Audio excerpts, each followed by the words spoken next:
مبشر میر صاحب سینئر تجزیہ کار ہمارے ساتھ موجود ہیں. بہت شکریہ مبشر میر صاحب. اور عدیل احمد صاحب پی ٹی آئی سے آپ کا تعلق ہے, ممبر ہیں سندھ اسمبلی. بہت شکریہ عدیل آپ کا بھی.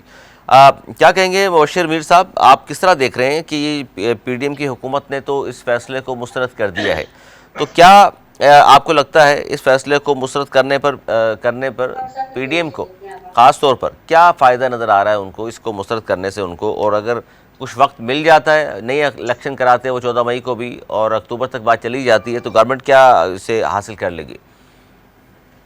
بہت شکریہ جناب. سب سے پہلے تو یہ کہ آپ دیکھیں کہ پی ڈی ایم کی حکومت کا 1 سال پورے ہونے کو آ رہا ہے.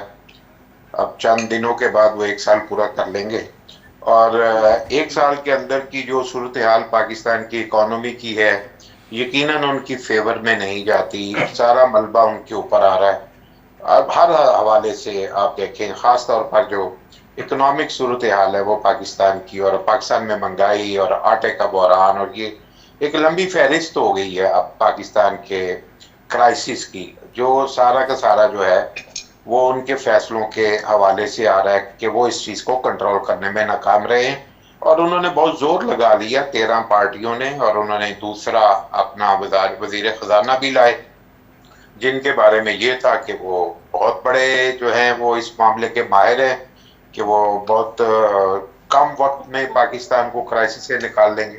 تو لہذا کریڈٹ جو تھا 1 سال کا آنا, کچھ ملنا چاہیے تھا اور کچھ حاصل کرنا چاہیے تھا, وہ ہو نہیں پایا. تو اب ظاہر ہے کہ جب آپ ووٹ کے لیے عوام میں جاتے ہیں تو یقیناً اپنے جو کریڈٹس ہیں وہ پبلک کے ساتھ جا کے شیئر کرتے ہیں. اب وہ اگر کمپیریزن کریں گے پچھلے 3.5 سال کی حکومت کا, اس کے فگرز جو تھے, جو انہی کے وزیر خزانہ نے مئی میں اکنامک سروے آف پاکستان میں سنائے تھے پبلک کو, میڈیا کے سامنے آ کے سنائے تھے, وہ ریکارڈ پہ ہیں. اب اس سے ابھی جو اکنامک سروے آئے گا مئی کا, تو آپ دیکھیں کہ ان کے پاس کچھ بتانے کو اور اپنے ووٹر کو یا پاکستانی عوام کو متاثر کرنے کے لیے کچھ ہے نہیں. تو اس لیے وہ تو خوفزدہ ہیں کہ پبلک میں جانے سے اور ووٹ نہیں لے سکتے. اور جو ابھی تک کے سرویز ہم دیکھ رہے ہیں, جو مختلف انڈیپینڈنٹ سرویز ہیں اور وہ اخباروں میں چھپ بھی چکے ہیں, اس میں بھی مقبولیت جو ہے وہ تحریک انصاف کی زیادہ نظر آ رہی ہے, as a leader Imran Khan کی نظر آ رہی ہے. تو لہٰذا ان کا کوئی لیڈر جو ہے, کوئی بھی ان کے ٹکر پہ عوام میں مقبولیت کے معیار کے مطابق نہیں ہے. تو یہ تو آپ سمجھ لیں کہ ان کے پاس نہیں.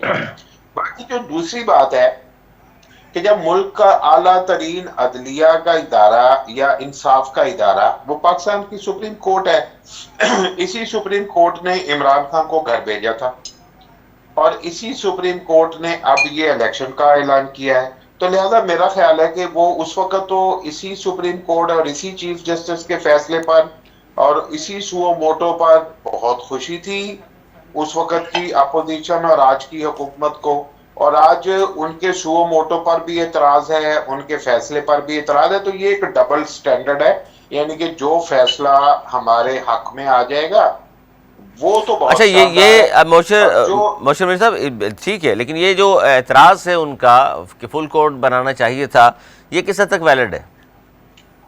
دیکھیں میرا خیال ہے کہ سپریم کورٹ کے چیف جسٹس کا یہ ایریا ہے کہ وہ کس کے کیس کے لیے کتنا بڑا بنچ بناتا ہے. اس میں عوامی رائے یا کوئی کسی قسم کی قرارداد کا دخل نہیں ہوتا.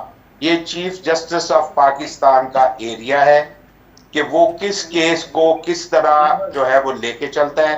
آپ سپریم کورٹ کے معاملات میں باہر سے بیٹھ کر اثر انداز نہیں ہو سکتے, لہٰذا اس کا اسے آئینی تحفظ بھی حاصل ہے. میں اگر ووٹنگ کرا دوں کہ مجھے فل بنچ سے جو ہے وہ فیصلہ چاہیے, تو سپریم کورٹ کا چیف جسٹس ضروری نہیں کہ آپ کی اس ووٹنگ کو مانتے ہوئے کرے. لہذا جو چیف جسٹس آف پاکستان کا ایریا ہے, آپ اس کے آگے نہیں بول سکتے, آپ اس کے آگے جو ہے وہ نہیں رکھ سکتے کہ یہ میں فیصلہ کروں گا کہ کتنے ججز کا بنچ ہونا چاہیے.